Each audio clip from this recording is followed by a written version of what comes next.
साथ तुमची बातमी आमची।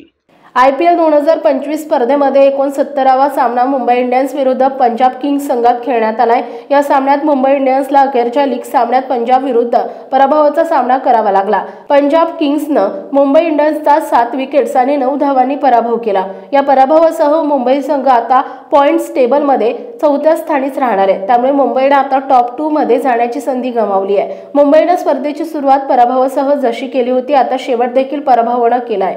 मुंबई इंडियन्सनं 14 सामन्यात 8 विजय आणि 6 पराभवांसह 16 गुण मिळवलेत, परंतु त्यांचे लीग सामने संपलेत। त्यामुळे मुंबई आता टॉप 2 मध्ये पोहोचू शकत नाही। याचा अर्थ असा की मुंबई इंडियन्सला प्लेऑफ मध्ये एलिमिनेटर सामना खेळावा लागेल आणि जेतेपद जिंकण्यासाठी सलग 3 सामने जिंकावे लागतील।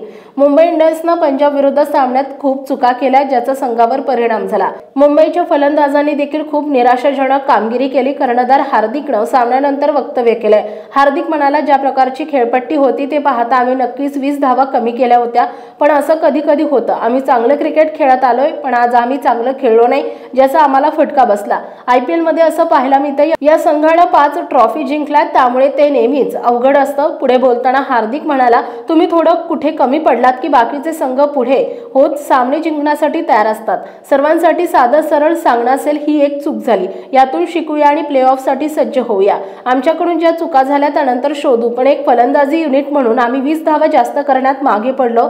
इम्पॅक्ट प्लेयर म्हणून करण शर्मा एक चांगला पर्याय असू शकला असता, असं देखील हार्दिक म्हणालाय।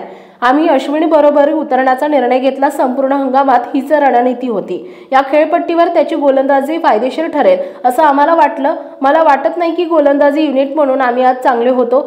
एकंदरीतच आम्ही चांगलं क्रिकेट खेळलं नाही आणि त्याचा आमच्या संघावर चुकीचा परिणाम झाला। इलिमिनेटर बद्दल पुढे हार्दिक म्हणाला, इलिमिनेटर मध्ये चांगलं क्रिकेट खेळणं, चांगल्या प्रकारे फलंदाजी गोलंदाजी करणं आवश्यक आहे। फलंदाजीत आम्ही काय सुधारणा करू शकतो हे पाहावं लागेल। गोलंदाजी विभाग म्हणून संपूर्ण स्पर्धेमध्ये आम्ही चांगली कामगिरी केली आहे। आपल्या परिसरातील महत्त्वाच्या बातम्या पाहण्यासाठी जय हिंद टाइम्स चॅनलला YouTube वर सबस्क्राइब करा आणि बेल आयकॉन प्रेस करा।